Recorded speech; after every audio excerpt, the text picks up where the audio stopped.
The Mediterranean, Turkey, 2nd century BC. For over 200 years now, ever since Romanticism first caught fire, artists, poets, writers, painters, musicians, and dramatists have never grown tired of measuring themselves against the irrational, the colossal. But was Romanticism really such a revolutionary step? Or was it just a case of history repeating itself? Thanks to the work of archaeologists and art historians on thousands of statues, bas-reliefs, and buildings, we now see that another great cultural revolution started in the year 323 BC that would last for centuries. In recent decades, excavations in Ionia, modern-day Turkey, have brought to light incomparable masterpieces in a style we would now describe as modern, even romantic. Come with us as we explore the marriage of Greek and Persian civilizations and a resultant culture called Hellenism.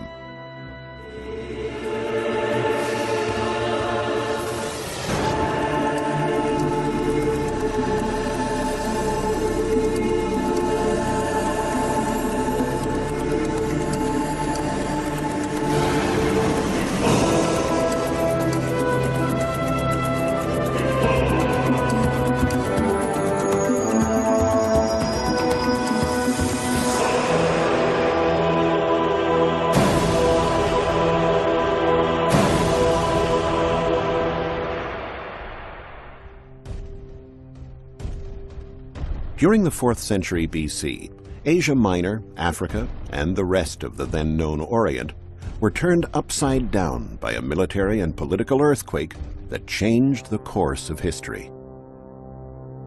Nothing like this had ever happened before, and nothing like it has happened since.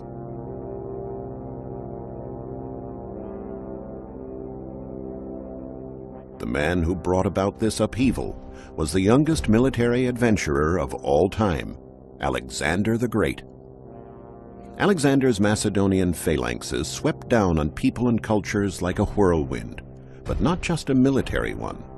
The Macedonian conquests created a cultural tornado as well. Alexander brought with him a Greek culture that was adopted, reworked, and transformed by artists from different ethnic backgrounds, who drew inspiration from it and invented a new way of conceiving art. We now attribute this to the period known as Hellenistic. Alexander brought Ionia, the Phoenician region, and Egypt under his control. To the east, he conquered the entire Persian Empire as far as the Indus River. After him, nothing was as it had been before, and Greece, paradoxically, now that its culture had spread everywhere, lost its importance, its central role. Kingdoms sprang up in Egypt, Syria, Macedonia, and at Pergamum in what is now Turkey. These kingdoms signaled the dawn of a new period, the period we know as Hellenism. Of the many art forms involved in this revolution, the one that most clearly shows the change is sculpture. This is the celebrated Hermes of Praxiteles, discovered at Olympia, one of the most important works of art before Alexander. In other words, classic Greek art. Here the artist seeks balance, clean lines, and perfection of form, a harmony based on aesthetic canons that lay down mathematical proportions and are quite independent of reality. This statue is the Cleopatra of Delos. It is from the Hellenistic period, and it is not famous and not particularly valuable. But the mere fact that it is rather commonplace gives us an insight into the artist's mind. He's interested in everyday reality, real people, their traits, their features. We can see the women's fashion of the day, which went for almost see-through fabrics. Rendering draperies this fine was a real test of skill for the Hellenistic sculptor. As Greece expanded its realm throughout the Middle East, its own artists and craftsmen, looking for creative inspiration, were enticed to check out the flourishing cities on the other side of the Aegean. They headed for Ephesus and Pergamum, cities of present-day Turkey. In Ephesus, archaeologists found this frieze, a hunting scene, a wild boar pursued by an officer on horseback. This bas-relief was a source of great puzzlement for them, first because it is usual for Greek art to depict scenes from mythology, and then because of the hunter's clothes. Assembling all the fragments they found, the scholars solved the mystery. The scene was part of the great frieze sculpted in this little temple, which was later rebuilt, the Temple of Hadrian at Ephesus.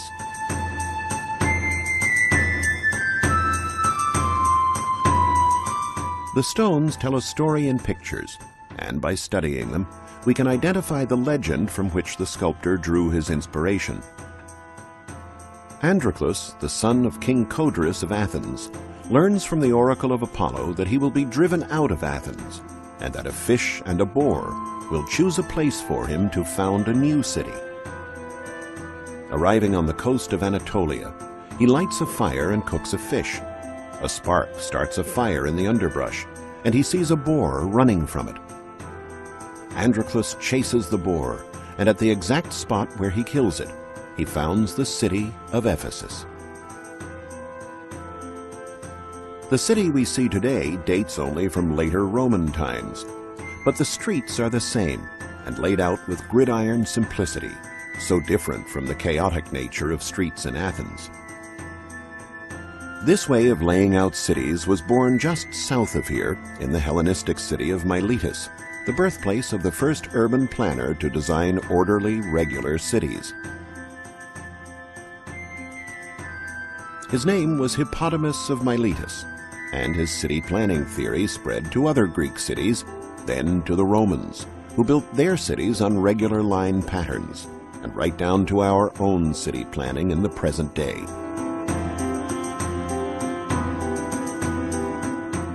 At Ephesus, the right-angled streets also served to differentiate between neighborhoods. This neighborhood, known as the Slope, was particularly wealthy. The houses have sumptuously decorated interiors. And here, carefully secluded in the side streets, is a bordello, a house of assignations. Like many houses in the city, it was luxurious, with heating facilities and hot and cold water. There is an interesting advertisement on the main street indicating the presence of the bordello close by. A heart, a woman's face, and a foot showing which direction to take. Here we see a great library built around a tomb. Archaeologists had never found anything like this before from the ancient world. A building obviously designed to house thousands of scrolls, and inside it, a sarcophagus.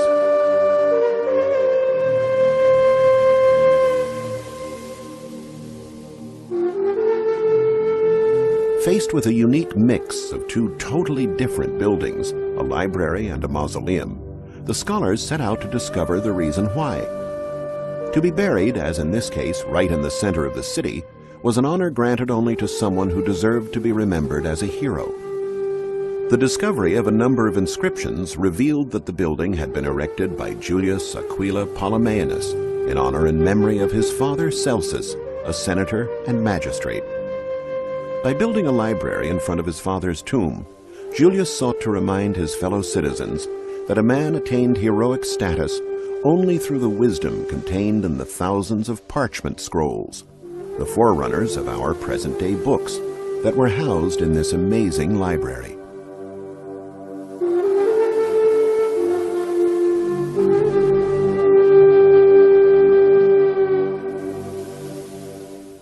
The Library of Celsus from the 2nd century AD is one of the finest examples of Hellenistic architecture. The central columns are taller than those along the sides, just as the upper columns are shorter than those below. What we see, in fact, is something straight out of the theater. The architect makes his facade leap upward in a surge of movement, and it is this movement, which is foreign to classicism, that is one of the typical characteristics of Hellenistic art. The most famous monument at Ephesus, however, is a colossal work, one that would inspire awe for centuries, the Temple of Artemis. I have seen the gardens of Babylon, the statue of Olympian Zeus, the Colossus of Rhodes, the pyramids of Egypt, the Pharos of Alexandria, and the mausoleum of Halicarnassus. But having seen the temple of Artemis, which reaches the very clouds, all the other wonders fade before my eyes. Thus the Greek writer Pausanias described the temple, comparing it with the 6 other wonders of the ancient world. His words sent archaeologists out to track down the Artemisium, but for many years the monument remained a chimera, shrouded in mystery. Many gave up. Byron himself was disappointed by the place. I have beheld the Ephesians' miracle.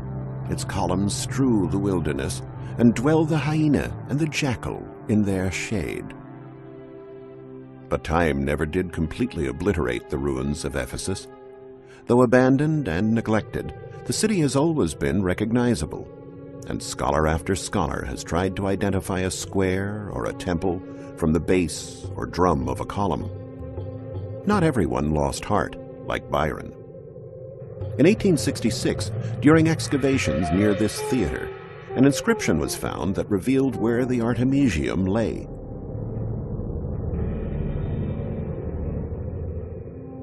Unfortunately, of that wonder of the ancient world, only a single column now remains.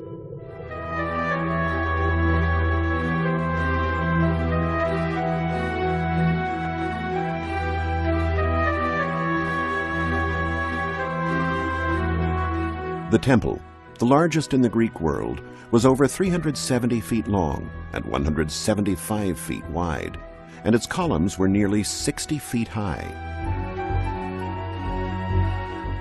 Construction started in 560 BC and lasted almost 100 years with constant restoration.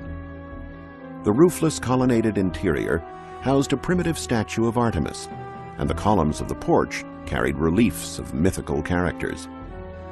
There were likely a considerable number of votive statuettes.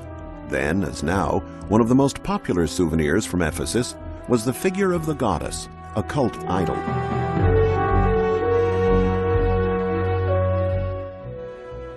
The Romans built their advanced cities in Hellenistic style.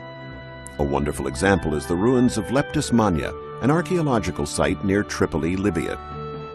Thanks to the dedicated labors of a succession of archaeological missions, magnificent buildings have been unearthed and rebuilt. We can now admire Hellenistic monuments built 500 years after the time of Alexander the Great. The ruins here show that Hellenism was no momentary fashion trend, here today, gone tomorrow. It has left its indelible mark on all the arts of humankind.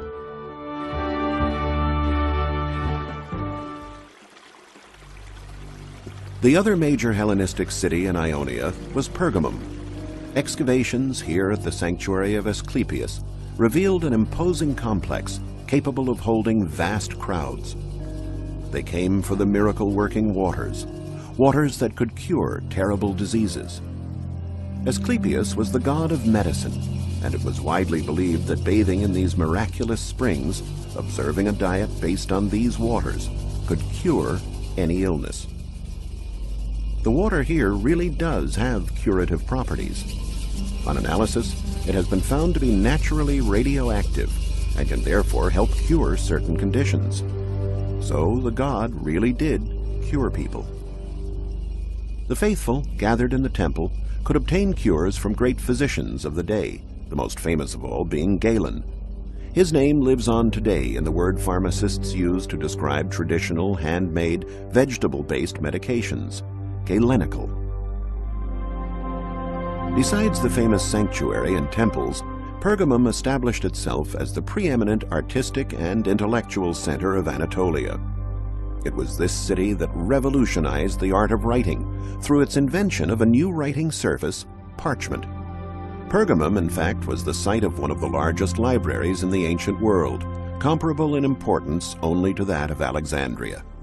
According to a legend recounted by Pliny, King Ptolemy V of Egypt refused to supply papyrus to King Eumenes II of Pergamum in the 2nd century BC, for fear that he would create a library greater than his own. Eumenes therefore resolved to perfect the treatment of sheepskin so that it could be made fine and easy to handle, and as suitable for writing on as papyrus. The result, parchment, made him self-sufficient, and his library eventually surpassed even that of Alexandria. Pergamum also boasted an unusual theater, as tall as it is deep. 80 rows of seats rising over 100 feet up a hillside, so incredibly steep it made the job of building it virtually impossible. Why would they have built something so daring?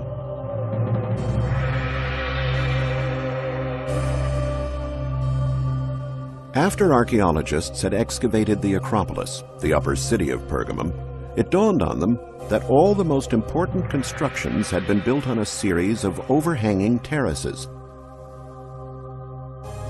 It is clear from this model of the Acropolis that at the center of this highly dramatized cityscape was the theater. The entire city had been designed to impress the visitor and heighten the splendor of the panorama below.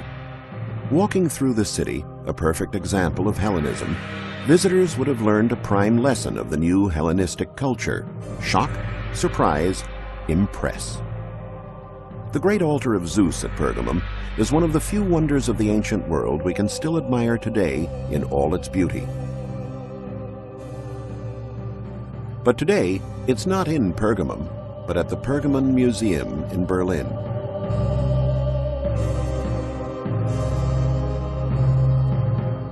I stood there sadly, looking at the magnificent Corinthian capitals, each as tall as a man, the rich bases and other architectural elements, all overgrown and covered with undergrowth and wild figs.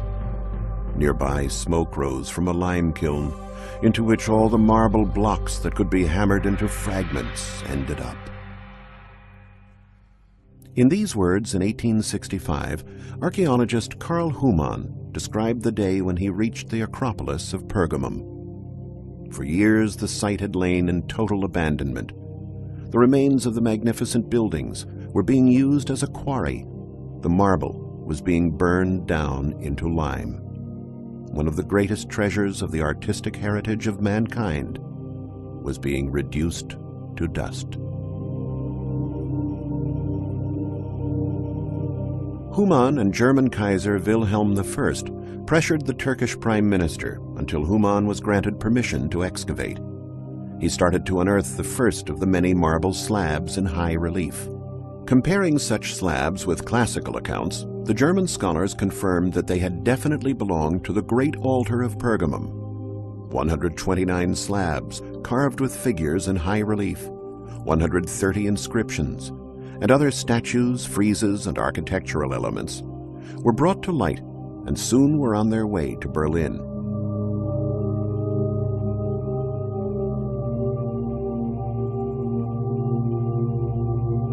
Where these two trees grow today is where the once great altar of Pergamum stood, built by sculptors trained at Pergamum who were the fathers of a new art style. The work of Humann, the Pergamon Museum, and archaeologists allows us to see how this ancient monument would have looked in all its splendor. The building was not tall, under 30 feet in fact, but it made an impressive dramatic impact all the same, mostly because of the sculptures that decorated it. Access to the altar was through a very small staircase, which enhanced the monument's visual impact. The Great Altar was a building unique in its own right. It was not a temple, had no college of custodian priests, and was open to all in every respect. It had also clearly been created with self-glorification in mind. The Pergamines wanted it to celebrate their military prowess.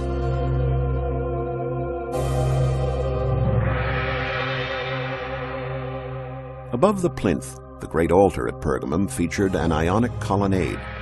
The monument itself an original Pergamene invention both in its form and in its decoration, was 117 feet long and 110 feet deep. It was enclosed on 3 sides, while the fourth, which faced west and overlooked the valley, was occupied by the great stairway leading to the center of the colonnade, where the altar itself was located.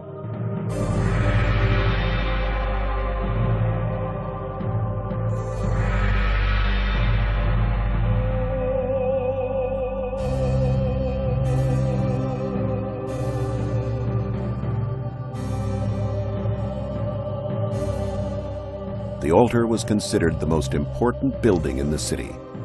It was constructed at the height of the Hellenistic period, during the time of the Attalid kings, when Pergamum gave its name to one of the 4 Hellenistic kingdoms.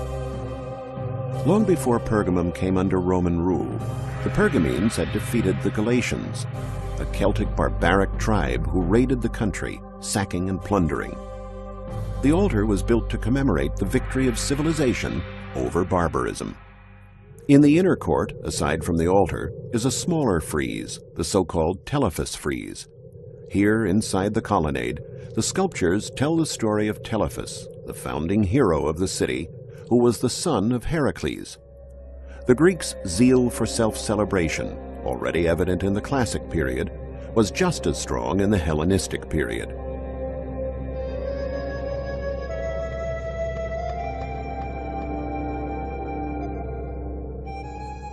But the main story here is told by the larger frieze, surrounding the plinth itself.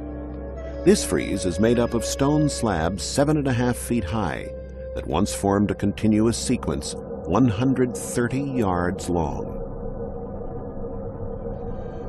The frieze tells the story of the battle of gods and giants.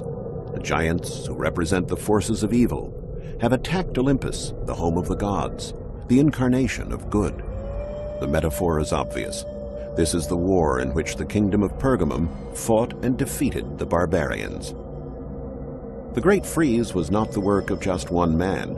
Many artists contributed to it, seeking a new way of conceiving art, a new way of glorifying the power and grandeur of the Hellenistic kingdoms. The interaction between the Greek culture of the Macedonians and the non-Greek societies of the old Persian Empire brought us artistic innovation. During this period, artists and architects, poets and philosophers sculpted more than individual statues. They built aesthetic foundations that would last for thousands of years. The culture that resulted, Hellenism, which depicts elan and beauty with such realism, and which exalts human emotion in such grand fashion, has become, for us in the West, the fountainhead of all the arts.